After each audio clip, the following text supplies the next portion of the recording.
Turkish Airlines од денес започнува со новата авиолинија Охрид, Истанбул, информираше министерот за транспорт Александар Николовски во текот на вчерашниот ден.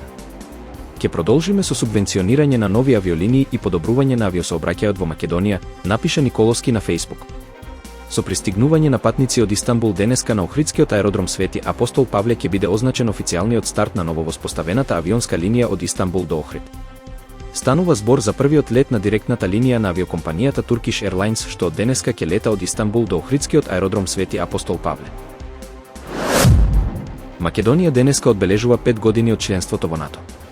Земјава влезе во алијансата како 30-та членка. Овој историски момент беше реализација на една од клучните стратешки цели на државата, која беше зацртана уште во 1993 година во резолуцијата усвоена од Собранието, која ги дефинираше надворешнополитичките приоритети на Македонија, членството во НАТО и во Европската унија. На самитот во Букурешт во 2008 година, земјава доби условна покана за членство, со услов решавање на спорот за името со Грција кој, пак, беше премостен со Преспанскиот договор во 2018 година и го отвори патот за завршување на процесот на интеграција. На 6 февруари 2019 година беше потпишан пристапниот протокол, а по завршување на процесот на ратификација, на 27 март во 2020 година, Македонија и официјално стана полноправна членка на НАТО. Судот на Босна и Херцеговина побара распишување меѓународна потерница за председателот на Република Српска, Милорад Додик, и председателот на Народното собрание на Република Српска, Ненад Стевандик, откако ја преминале државната граница. По нив веќе е распишана внатрешна потерница. Судот го доставил барањето до канцеларијата на Интерпол во Сараево, а меѓународната потерница ќе биде ефективна по одобрувањето од Интерпол во Лион. Додик ја преминал државната граница во понеделникот по распишаната потерница и заминал во Израел.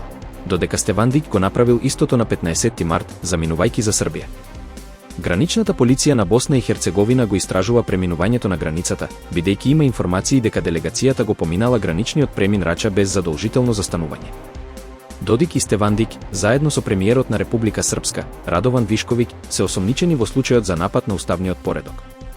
Обвинителството на Босна и Херцеговина неодамна распиша потерница за нивно апсење, но безбедносниот ризик беше оценет како преголем за вообичаената постапка.